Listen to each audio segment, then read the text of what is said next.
when Sarah opted for the scheme of giving her husband her maidservant, she wasn't particularly wise. And when she was promised a child of her own in her old age, she wasn't particularly vigorous. She was just willing to carry the baby, who transformed her laughter from bitter cynicism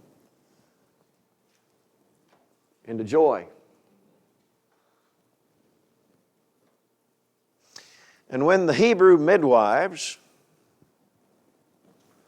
defied Pharaoh's order and lied about saving the boys as they were being born, they weren't accomplished liars.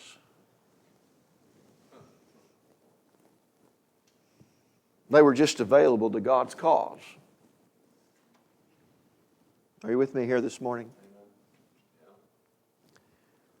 When Rahab the prostitute hid the spies, it was not her wide esteem or moral influence at work. She just believed that God was up to something, and she hid her guests.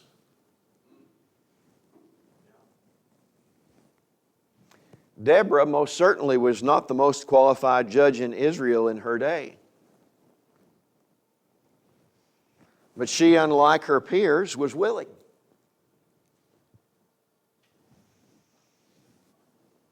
Gideon was not what you would call a trusting fellow, nor was Samson chaste, but they were willing to do what God put in front of them. Hannah was not fecund, but she surrendered her God-given child to the Lord. Ruth was no grand prize, evidently. She was a foreigner, and someone others didn't seem to want.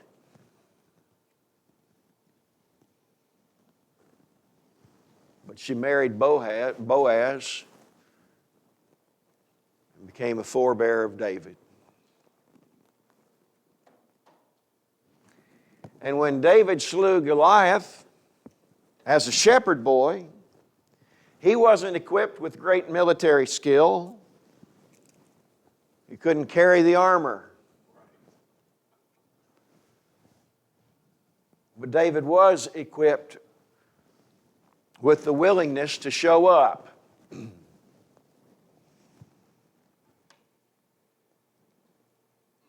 To say, yeah, I'll do it.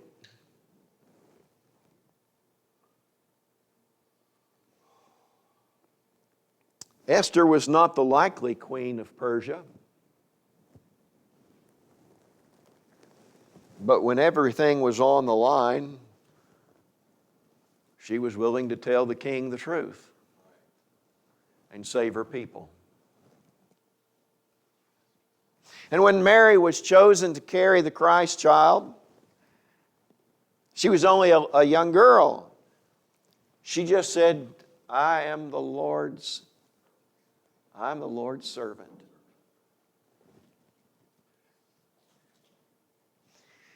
This morning I want you to turn with me to Luke chapter 8.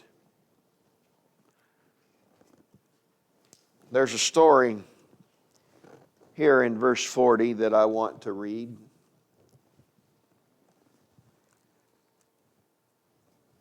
When Jesus returned from the far side of the Sea of Galilee in the area of the Gadarenes, where he had driven out the legion of demons and the guy hanging out in the graveyard. Now when he returned from that, a crowd welcomed him, for they were expecting him. And then a man named Jairus, a ruler of the synagogue, came and fell at Jesus' feet, pleading with him to come to his house because his only daughter, a girl about 12, was dying. And as Jesus was on his way, The crowds almost crushed him. And a woman was there who had been subject to bleeding for 12 years, but no one could heal her. And she came up behind him and touched the edge of his cloak, and immediately her bleeding stopped. "Who touched me?" Jesus asked. And when they all denied it, Peter said, "Master, the people are crowding and pressing against you." But Jesus said, "Someone touched me. I know that power has gone out from me." And then the woman, seeing that the crowd could not go unnoticed, seeing that she could not go unnoticed, came trembling and fell at his feet. In the presence of all the people, she told why she had touched him and how she had been instantly healed. And then he said to her, "Daughter, your faith has healed you. Go in peace."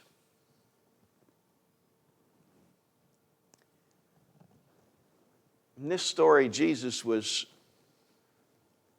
literally hard-pressed from every side, right? We use that phrase to say, I'm under a lot of pressure. I'm hard-pressed from everywhere. I've got too many irons in the fire, right? Lots of people wanting things from me. And he was literally pressed from every side in this crowd. And he was on a medical emergency among the influential.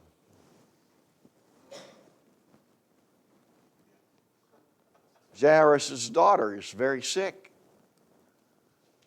We need to get the physician to her fast before something worse happens. And the woman who touched the hem of his garment reached out for just the most modest kind of connection, a kind of faithful tradition, but nonetheless a modest, just the most mere kind of connection with the healer. And she had a chronic problem. This had been around for how many years? Yeah. But she reached out and to connect with him anyway. Not because she had much to recommend herself about, right? In fact, she's ceremonially unclean.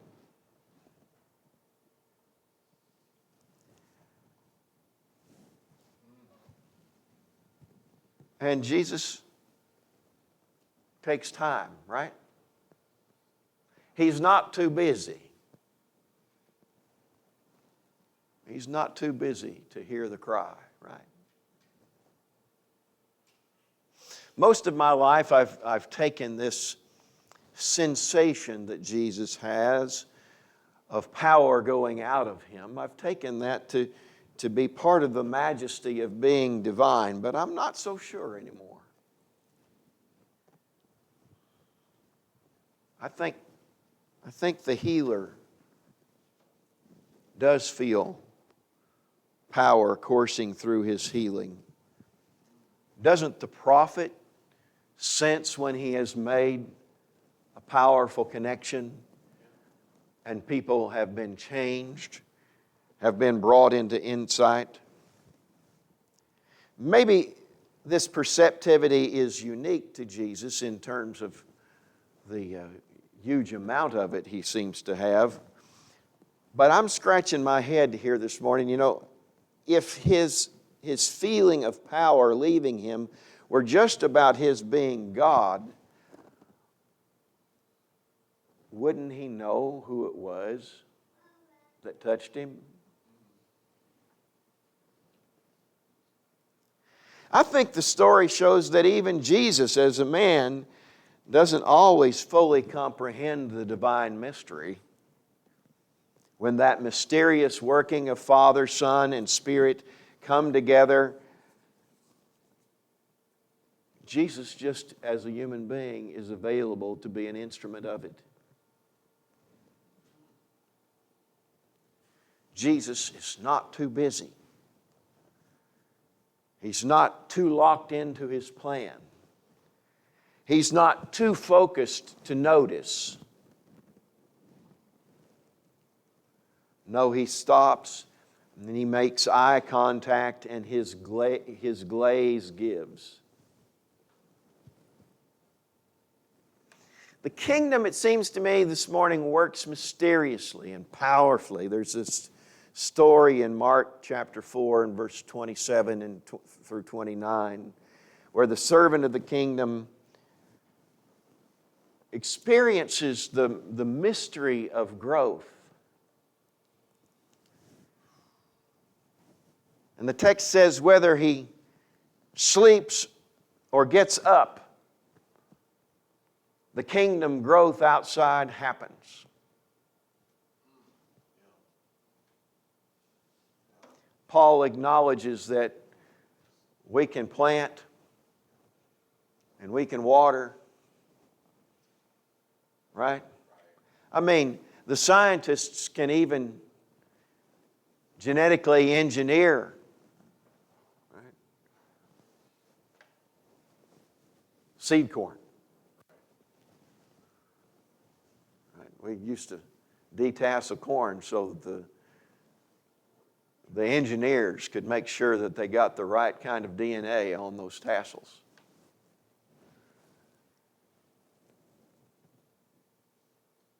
And we can genetically engineer the right kind of calf. We can build a bigger, better tasting side of beef.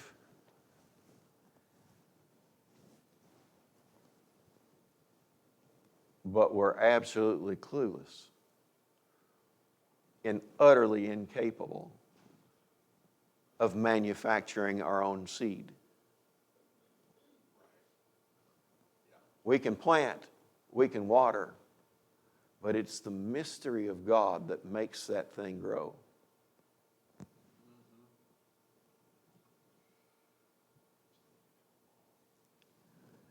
My point here this morning is that you don't have to be anything special. You just have to be available. You don't have to be naturally a public person. But when the mysterious connection and healing are available to you, you just reach out and touch someone. Is this making sense?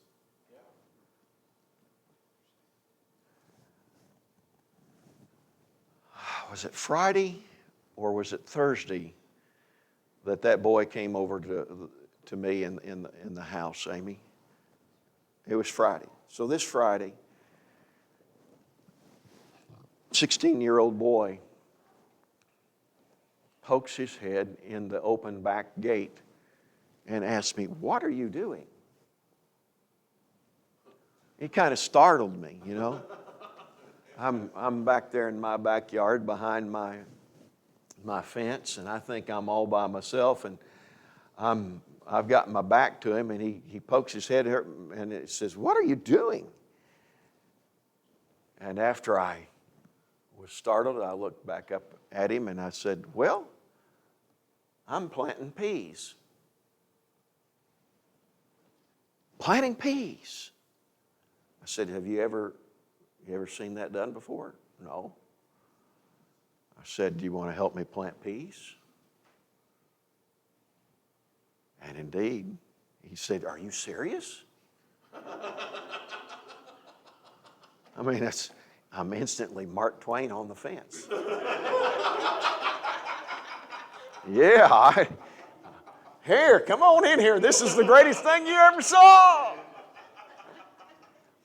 But, you know, I said, well, this is This is how I make the rows. You don't want them 2 inches deep, and you don't want them an inch deep. You want them about an inch and a half deep, and you throw the clod out of the bottom of the row. And plant them about an inch and a half apart. No, that's about 3/4 of an inch. We want them about an inch and a half apart so that they have a little breathing room. Most of them are coming up. And we just started talking, and I started, well, where do you live? Well, I live up in Speedway Woods. And his stepmother called. I said, well, you have a pretty good relationship with your stepmom. He says, with a great pause, yeah, I guess so.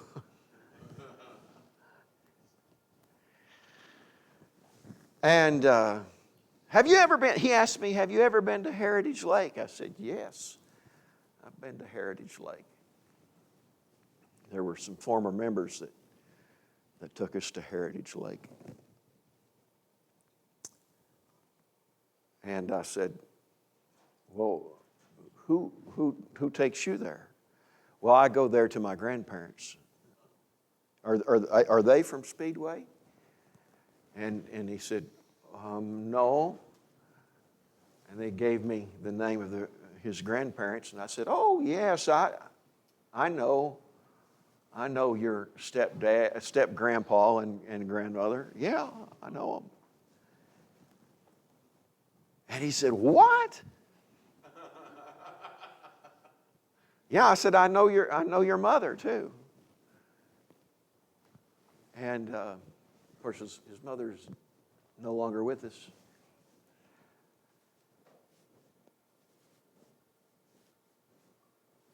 And about 15 minutes into this visit, I got the sense that something absolutely mysterious was going on. Are you with me here? Now, they don't teach you how to plant peas at Christian Theological Seminary.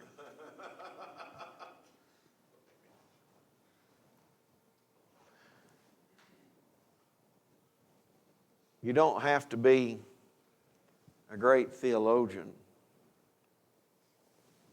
right? And I don't say this to disparage serious theology.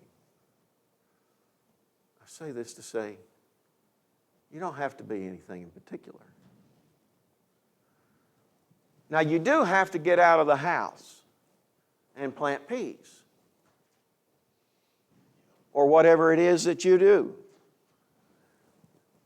And when somebody sticks their head in the back gate, you do have to be available.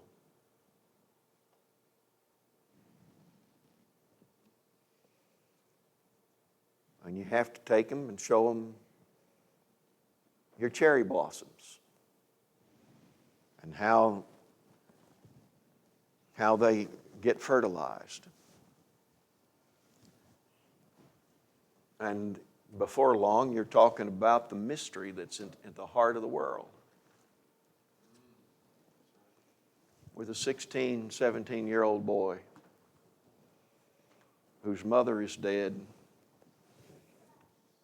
and who is just out for a walk. I'm not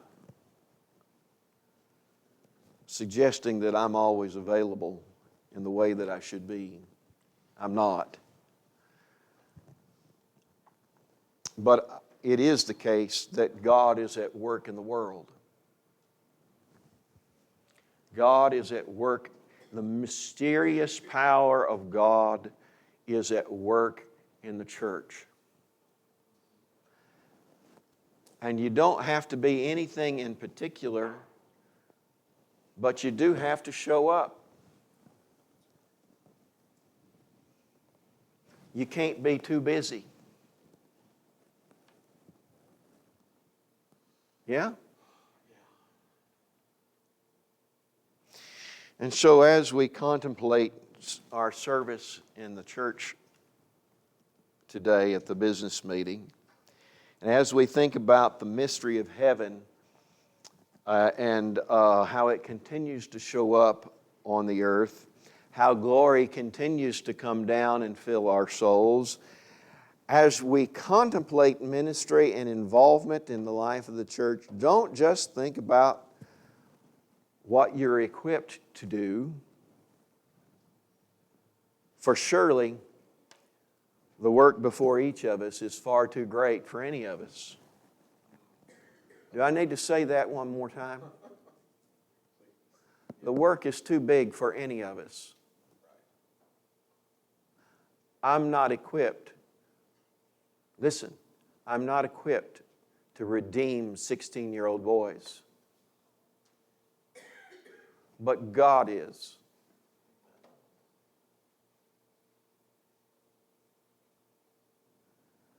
And it may not seem like I'm doing very much or anything very influential by planting peas. But if I believe that there's a mystery at work in the world and a mystery at work in the life of the church, then I just have to be present to somebody in the midst of it. Yeah? It doesn't matter if I think I can do it or not. How far, Lord, can so few loaves go among so many? The task is many, many times greater than what any of us can do. But God does multiply the loaves. Are you with me there this morning? And so when we think about what it is that God is calling me to be in this congregation, what He is calling me to do in the life of the church, don't just think about what my interests are, though that's important. What am I equipped to do and how is God equipping me to do? That's important, right? Just before you think about any of those things, be certain that God is mysteriously working in the world to empower your witness with other people. That's what I want us all to grasp. Think about how to connect with the mystery that powerfully works in the church for healing and restoration of good. Think of yourself with sober judgment, yes. But think of yourself as someone who bears the image and the presence of God. If we can be of any assistance to you today, we'd appreciate it if you just make your needs known as we stand and sing.